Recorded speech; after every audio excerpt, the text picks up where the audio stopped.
El Uruguay es un país de creadores. Desde sus inicios, este pequeño rincón del mundo ha producido grandes artistas en diversas disciplinas. ¿Cuáles son los procesos que los llevan a plasmar su obra? ¿Qué intenciones se esconden detrás de estas? ¿Y cuáles son los caminos que recorren? Estas son algunas de las preguntas que intentaremos responder a lo largo de este viaje. Sean bienvenidos a Génesis.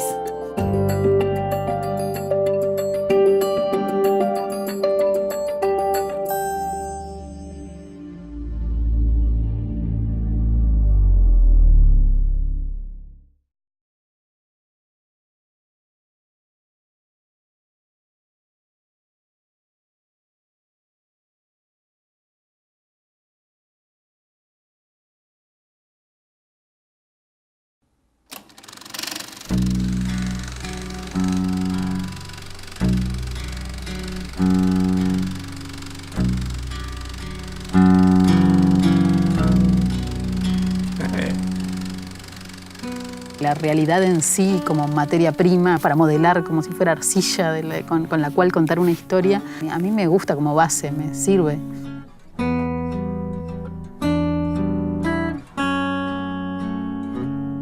En la construcción de la ficción hay mucha exploración de la realidad. Para escribir sobre tal universo, para construir tal personaje, para lo que sea, qué mejor investigación que zambullirse en ese mundo. Nosotros nos salteamos etapas, nos zambullimos en ese mundo y buscamos la historia ahí mismo. Ah, mira, qué cuerpazo que tenía yo, carajo. Mira cómo caminaba bien, como ahora. Yo soy Claudia Avent. Yo soy Adriana Loef. Somos directoras, documentalistas y productoras. Hicimos juntas Hit, estrenamos hace poquito La Flor de la Vida y bueno, tenemos otras películas por delante. Ojalá.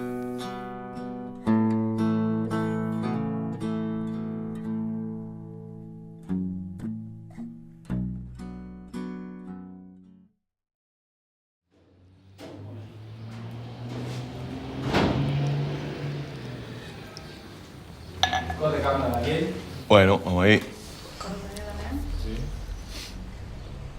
Bueno, vamos a empezar por una pregunta que si te parece muy abstracta la dejamos para el final. A mí no me parece nada, vos preguntá y... Está bien. ¿Qué tiene que tener una canción para convertirse en un hit, para trascender y para sobrevivir el paso del tiempo?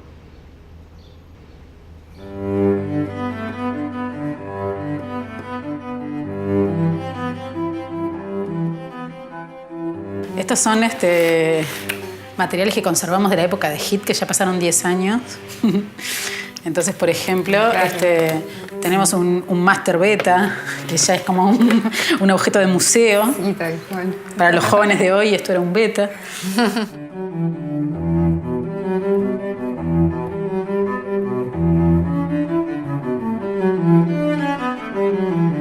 Hit surgió en el marco de la universidad, nosotras estudiábamos juntas y ese año se habilitó la posibilidad de entregar una tesis práctica, digamos, filmada.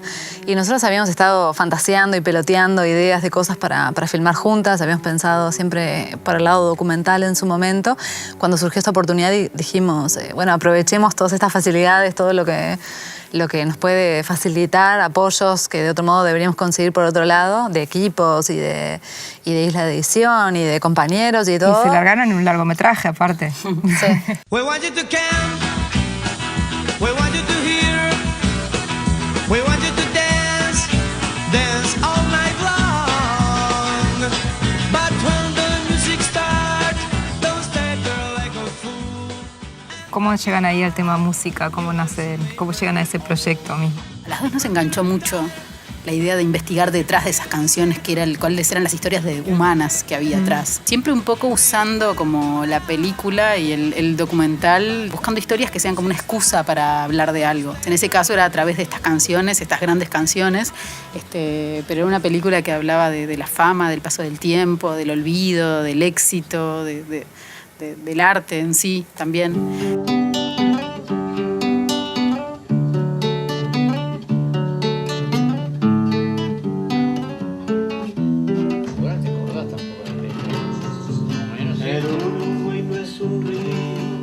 Es el cielo azul que viaja, pintor de Recuerdo a pocos meses del estreno escuchar en la radio Río de los Pájaros, que no era una canción que se estaba escuchando en la radio en ese momento. De hecho, la película habla sobre el olvido de esa canción y la memoria y todo ese juego con el hecho de que su autor también estuviera, por causa del Alzheimer, sufriendo del olvido de su propio tema y cómo nosotros como uruguayos también lo estábamos olvidando. Y me acuerdo de empezar a escucharlo cada 2 por 3 en la radio y pensar, bueno, capaz que algo incidimos en que se recordara algo que había caído en el olvido. También hay algo de eso, ¿no?, en el documental, el rescate de la memoria. Es como que hay un poco una pulsión, una necesidad como de registrar esa memoria que se escurre, ese tiempo que indefectiblemente se va.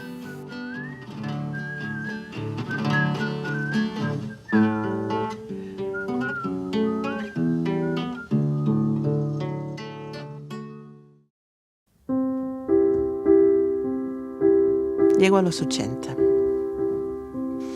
De golpe me doy cuenta que hay varias cosas que cambian.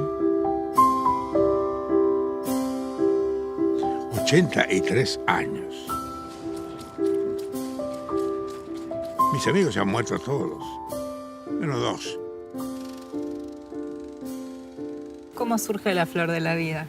Teníamos como ciertos universos, acá sí había como temas que queríamos como explorar y que queríamos investigar, y temas que tenían que ver hasta con nuestro momento de la vida, con preguntas que nos estábamos haciendo acerca de la toma de decisiones, acerca de las prioridades en la vida, etc.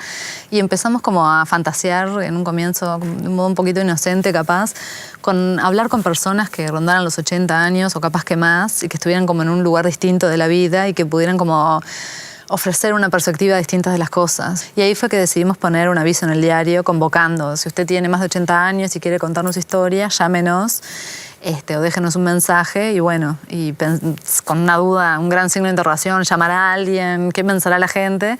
En el momento en que salió el anuncio empezó a sonar el teléfono y resultó que sí, que había mucha gente que tenía como avidez de contar su historia.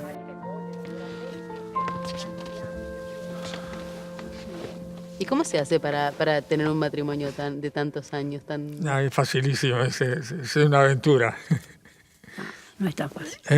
Bueno, No pasa es de tan todo, pasa de todo. El matrimonio pasa de todo. Para mí continúa, desde que nos casamos, continúa igual o mejor que antes. Porque a medida que va pasando el tiempo nos vamos comprendiendo más.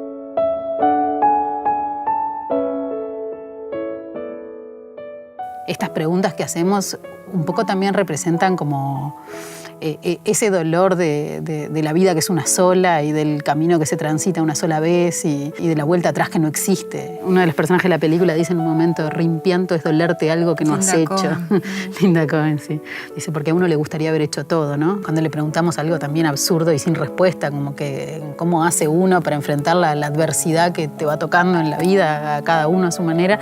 Y ella dice algo así: bueno, yo esto no lo pensaba ni a los 30, ni a los 40, ni a los 50, pero con el tiempo uno se da cuenta que cuando vas creciendo las aguas se acomodan. Esa es su frase, las aguas se acomodan. Y hay hasta cierto alivio, quizás ingenuo, en esa frase de esa señora, de esa que nos mujer, hemos repetido la una a la otra en distintos momentos. De sentir que en algún momento las aguas se acomodan y que quizás efectivamente se terminan acomodando.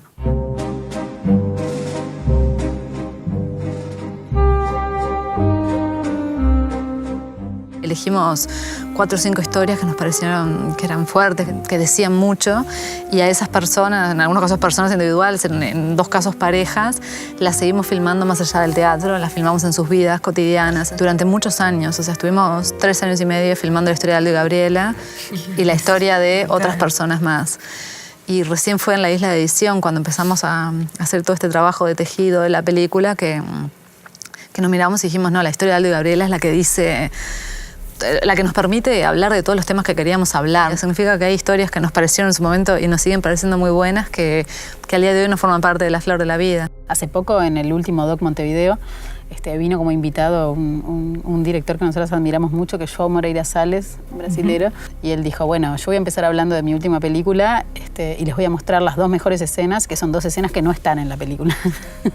Y compartió 2 escenas y después eso era como el puntapié para hablar del montaje y de cómo no siempre uno puede estar enamorado de un material, de una escena, de un momento, y a veces en la película tiene también su vida y a veces no entra.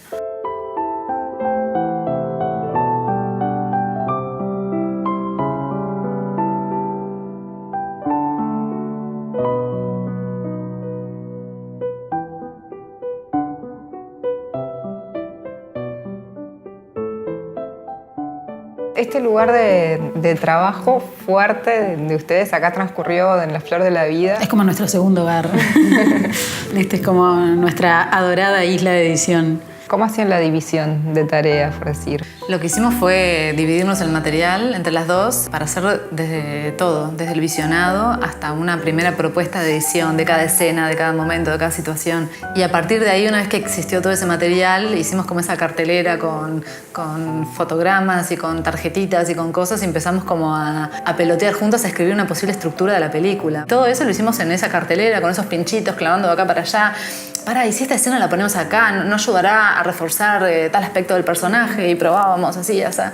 Y así fue que llegamos como a un par de caminos de posibles estructuras y ahí nos dividimos y cada una hizo su propia exploración con esa listita, digamos, de montar una película.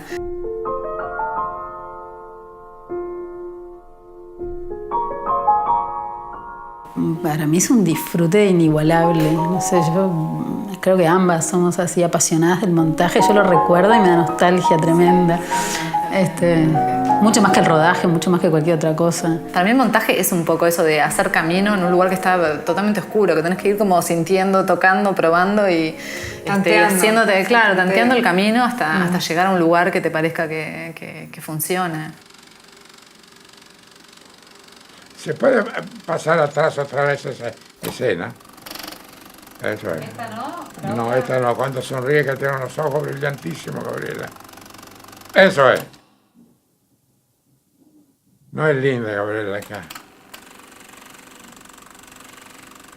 Gabriela ya no me mira así.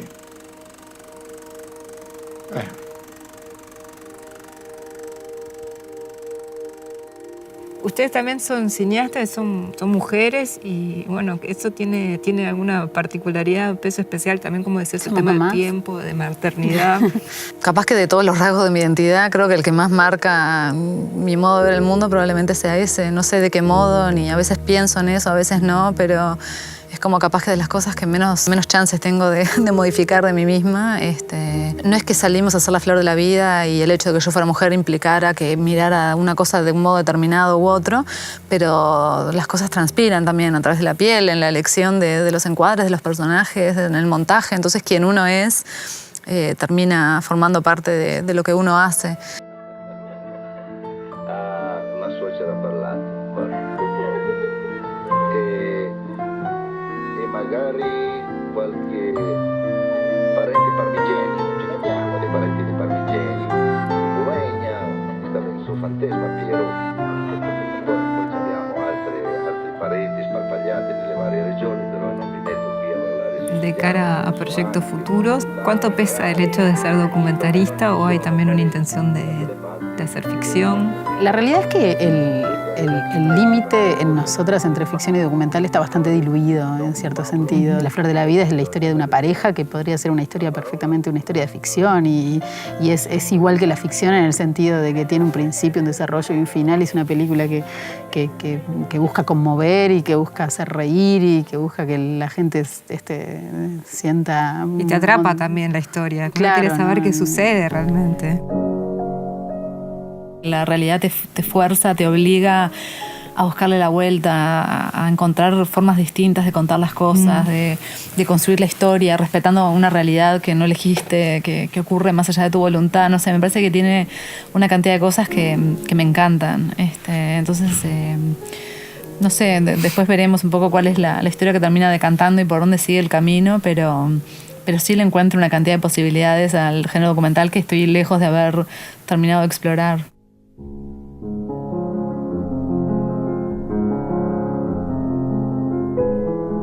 Pensé que iban a recibirme con cierto entusiasmo. No ha habido entusiasmo, me reciben, sí, sin hacerme caso. Si no me hacen caso, yo no me divierto. Muchachos.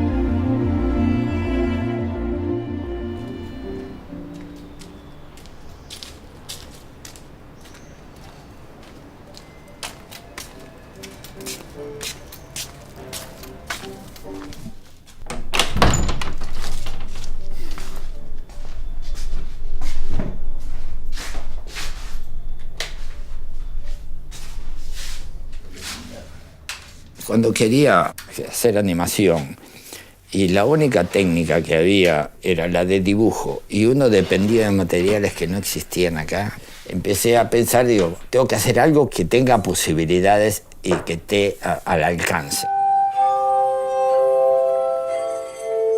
Y al alcance era la artesanía, la manualidad de poder soldar y todo eso, podía hacer esqueletos. Por otro lado, empecé con la plasticina, porque digo, la plasticina se puede trabajar, digo, es un elemento accesible totalmente. Fue ese conocimiento de determinadas técnicas y la utilización de materiales accesibles lo que me hizo agarrar para la del stop motion.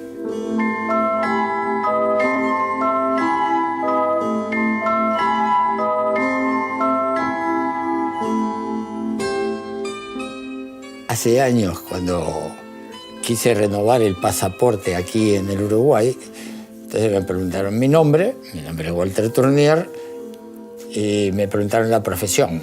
Dije cineasta. Del otro lado del mostrador hubo un silencio enorme y se retiró el funcionario. Volvió al rato y me dice, tiene que demostrarlo.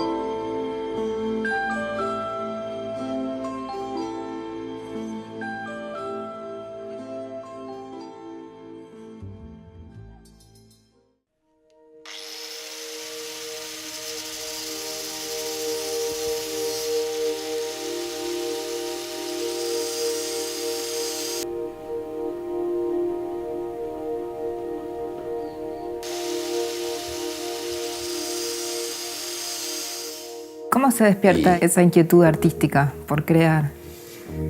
Más chico me gustaba tallar, sobre todo, ¿no? Iba, de repente salía con la barra de mi padre a acampar y agarraba algún pedazo de madera, algo, y me ponía a tallar. Como no me podían comprar, yo que sé, avioncitos, por ejemplo, entonces agarraba y los hacía yo. Ya un poquito mayores teníamos ganas de hacer música y teníamos una pequeña escuela de samba y nos fabricábamos los instrumentos. Entonces, todas esas cosas que te limitaban fue lo que me llevó a que hiciéramos ese taller de artesanía y que trabajáramos, y entonces salíamos a vender. Y la sorpresa nuestra fue que vendíamos.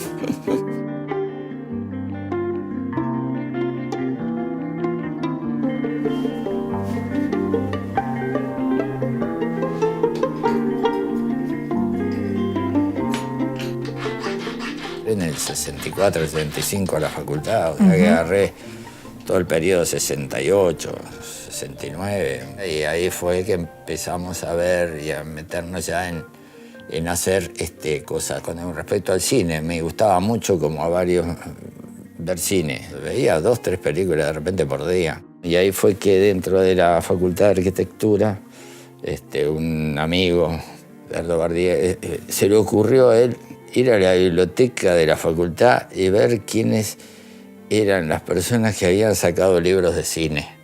Y nos convocó, éramos 4 o 5, y entonces nos planteó de tratar de hacer una película sobre los estudiantes, sobre lo que estaba pasando en ese momento.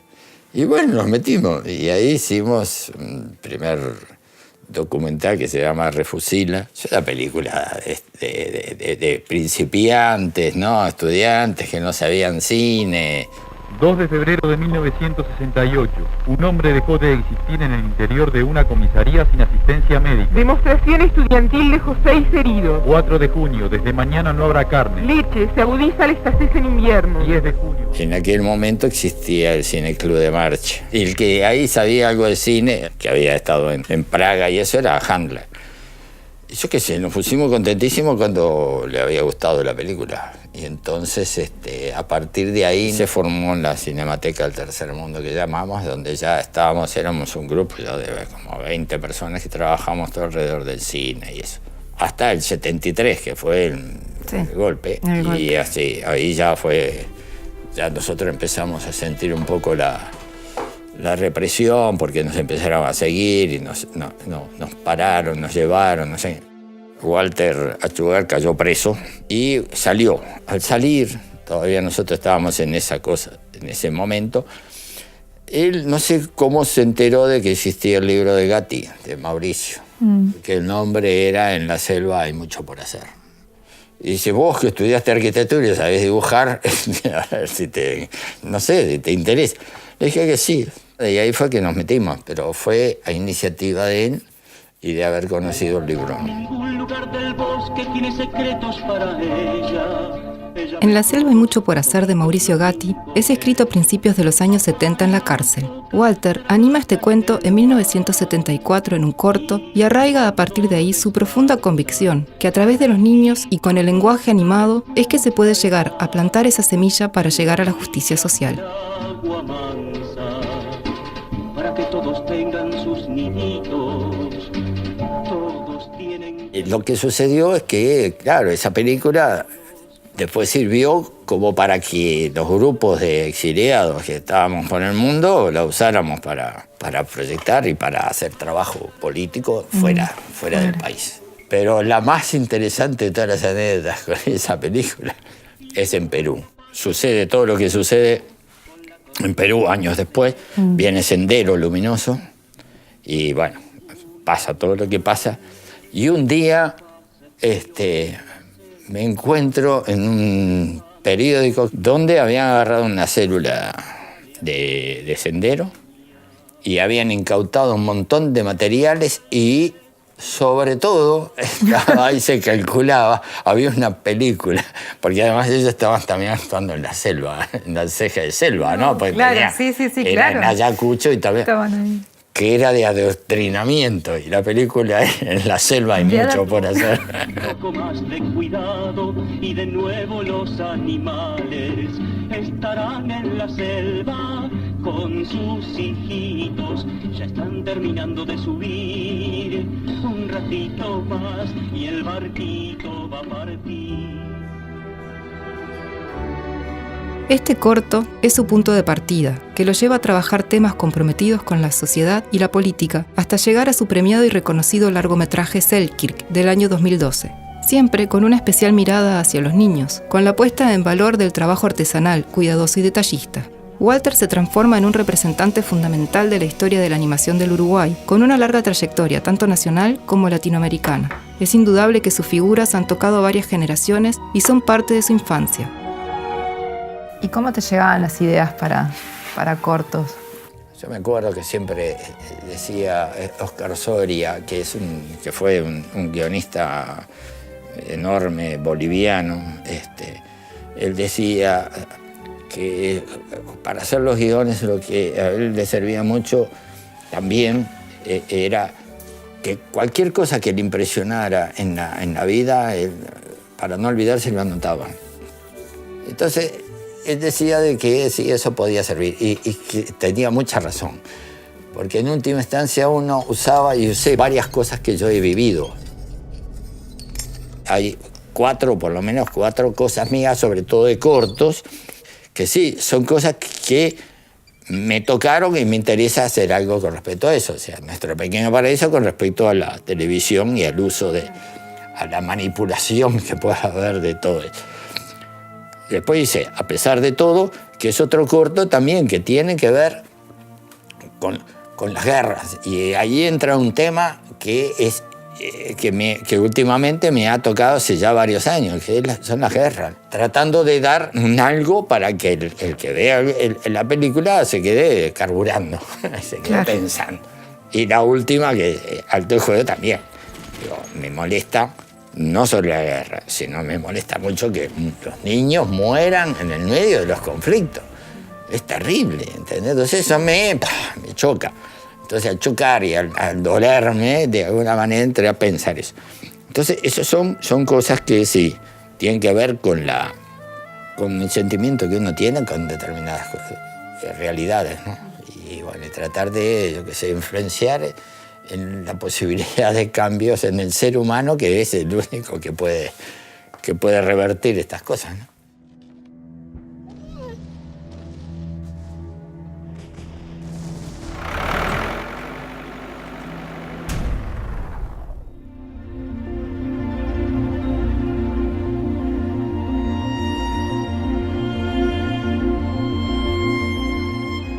Aquí tenemos un mueble donde están varios de los personajes de las películas, de los cortos, hay de todo, de cortos pequeños, de cosas viejas, más viejas como estas, hasta cosas más nuevas. Esta parte, bueno, se la hice más, ¿no? Esto está hecho.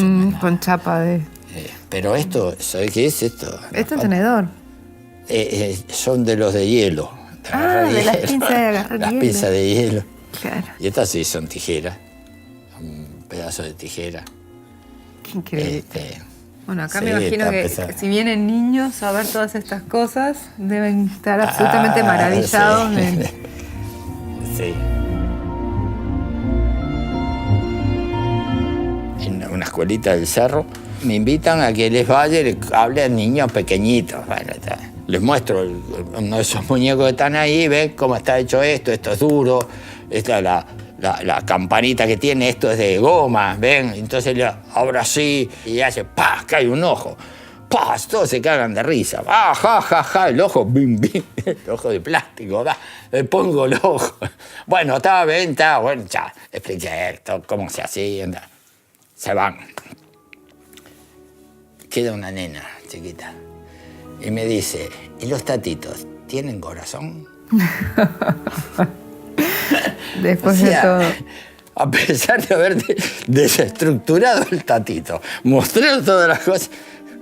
¿Y sí? Hay un mundo que estás creando. Vos ves el valor enorme que tiene eso. Es brutal.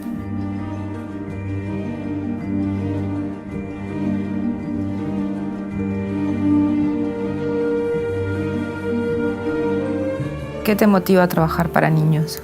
Lo que me motiva son los chiquilines. Yo qué sé, yo gozo cada vez que puedo ver o con ellos o conversar con ellos, con alguna de las películas.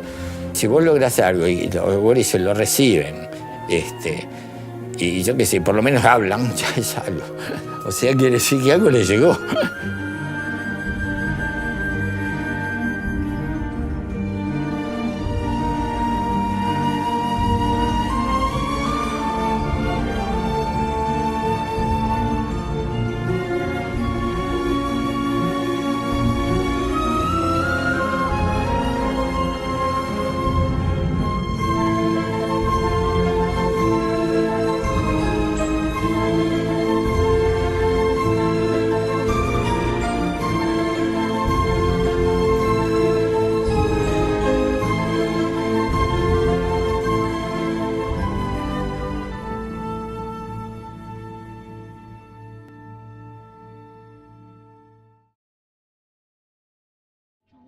Trabaja cuando salen las estrellas, con sus ojos bien abiertos y saltones.